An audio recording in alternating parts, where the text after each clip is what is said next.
Hello, good evening, नमस्कार and Ram Ram. भाइयों, मैं विजेंद्र सिंह आप सभी के बीच मेरे इस यूट्यूब चैनल पे स्वागत, अभिनंदन और वंदन करता है।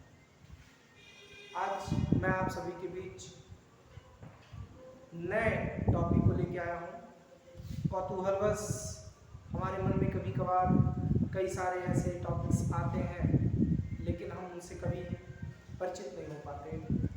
आजकल जितना ही विज्ञान का क्षेत्र बढ़ा हुआ है, उतना ही विज्ञान के विषय में जानने और समझाने वालों की कमी भी हुई है। मैं चाहता हूं कि मेरे इस चैनल के माध्यम से आप ज़्यादा से ज़्यादा विज्ञान के बारे में समझें। तो आज हम इसी क्रम में आगे बढ़ते हुए कार्बन टॉपिक को लेते हैं, जो कि एक बहुत ही इम्पॉर्टेंट टॉपिक है।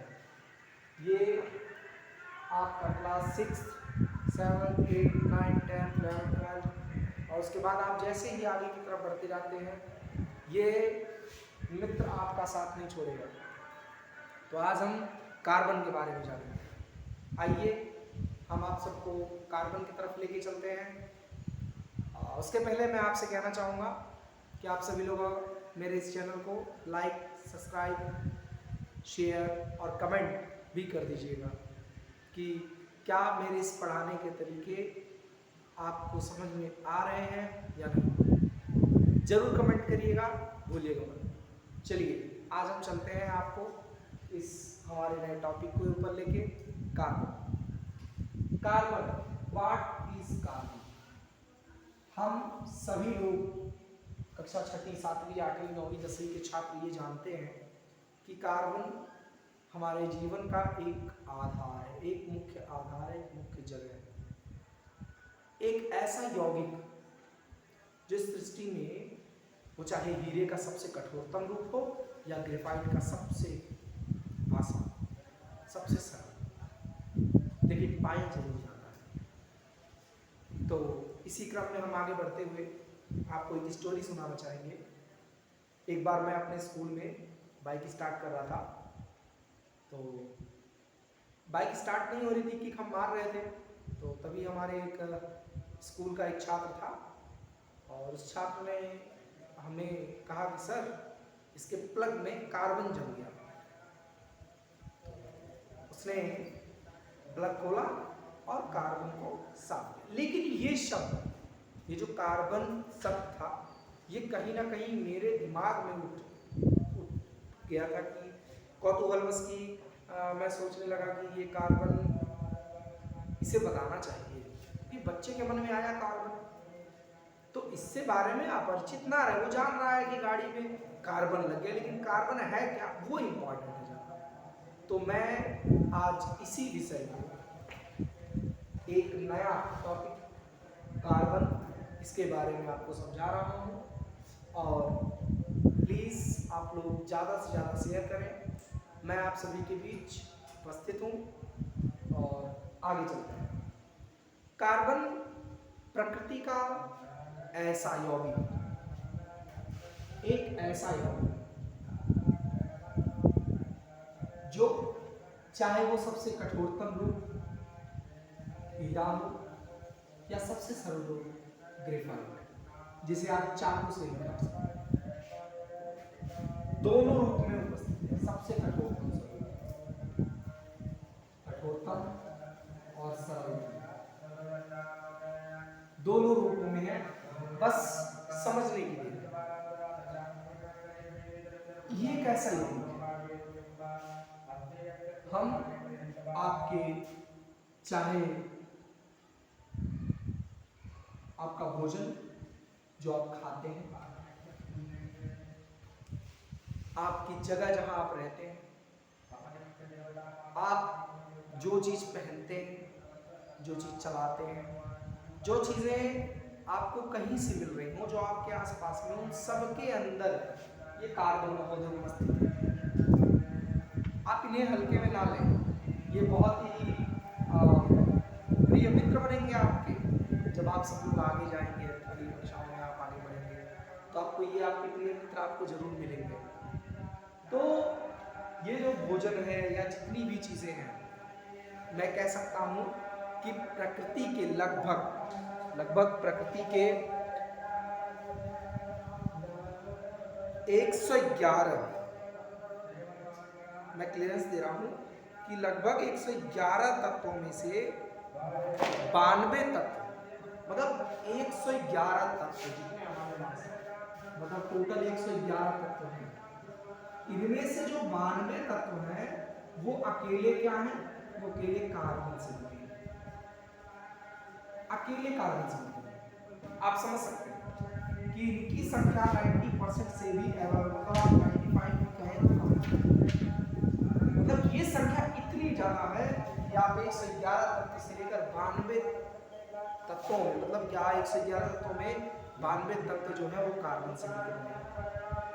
अब आप अपने ऊपर ही ले लीजिए, अगर किसी भी एक वस्तु को, ये प्लास्टिक है, हम इसे जलाते हैं तो हमें क्या प्राप्त होता है? कार्बन।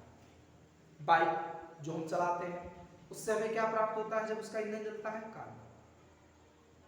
हम किसी भी धातु, किसी भी पदार्थ को जिसके अंदर, जिसे जलाया जा सके, जिसे वो किया जा सके, उसमें कार्बन जरूर हो जाए, वो चाहे सजीव हो या निर्जीव, जिसमें भी जिस चीज को जलाया जा सके और उसमें से एक राख प्राप्त हो, वही हमारा कार्बन भी, हम कह सकते हैं सरलतम रूप में आपको समझने के लिए कि सर बहुत क्रिटिकली ना जाइए, क्योंकि बहुत क्रिटिकली क्या होता है कि कई बच्चों को नहीं समझ में आता है,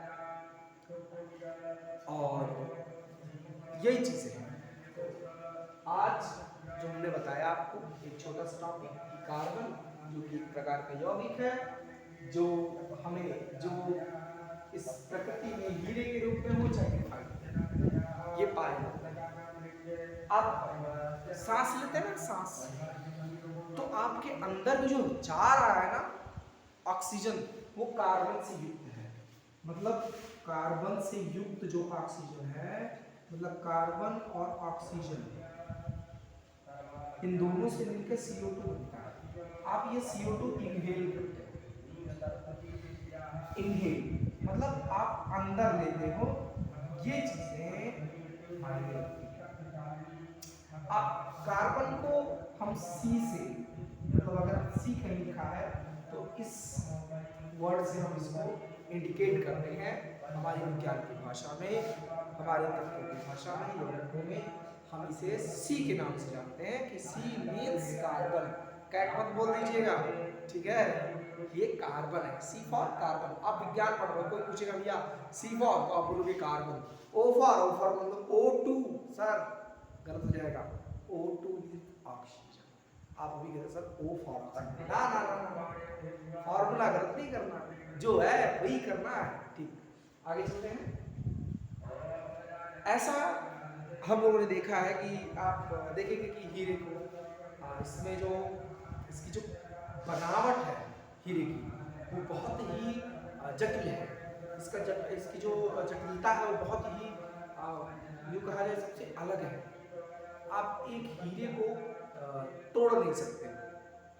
अरे ग्रेफाइट को आप चाकू से ऐसे काट दीजिए, कट जाएगा।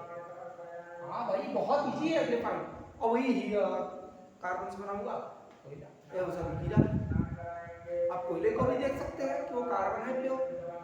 अच्छा, मैं इसी के साथ आपको भी एक बात कहना चाहता हूँ कि जीवन में हर बच्चा जो पैदा हुआ है, जो बच्चा इस धरती पर आया, वो अपने आप में कार्बन है। अब इम्पॉर्टेंट है कि आपको हीरा बनना है कि ग्रेफाइट बनना है। अब कई लोग ग्रेफाइट बन जाते हैं, कई लोग हीरे बन जाते हैं, तो ये आपके ऊपर निर्भर है कि आप क्या बनना चाहते हैं। आप जो भी बनना चाहेंगे वो सिर्फ आप अपने आप को बना सकते हैं, आपको कोई दूसरा नहीं बना सकता, आपको कोई भी दूसरा नहीं बना सकता। इस पूरे संसार में अगर आपकी मदद कोई कर सकता है ना, तो एक घर में जो शीशा होगा उसके सामने जाके खड़े हो जाना, आपको दिख जाएगा वो इंसान कि आपकी मदद कौन कर सकता है। वो और कोई नहीं है, आपकी मदद और कोई नहीं कर सकता, आपकी मदद सिर्फ आप कर सकते हैं। इसलिए सिर्फ हमारा ध्येय पढ़ाई होना चाहिए। इस उम्र में इस स्टेशन पर हम जहाँ रुके हुए हैं, ये स्टेशन सिर्फ ये कहता है कि आपको यहाँ पढ़ाई मिलने वाली है, आपको यहाँ मेहनत करनी पड़ेगी। और सुनो, जो मेहनती नहीं होते उनके घर जो है ना वो मिट्टी रेत के होते हैं, और रेत की जो दीवारें होती है वो ज़्यादा दिन नहीं टिकती। इसलिए इस बहकावे वाली दुनिया से बाहर आइए, अपने आप को पहचानिए। अगर आप कमज़ोर है तो मेहनत करने की कोशिश करिए और आगे बढ़ने की कोशिश करिए। चलिए, इसी के साथ मैं आज के इस टॉपिक को, छोटे से टॉपिक को जो 5 मिनट 7 मिनट में समझा जा सकता है, मैंने आपको बताया। हम फिर कल मिलेंगे, तब तक के लिए गुड नाइट, नमस्कार एंड राम राम। जय हिंद।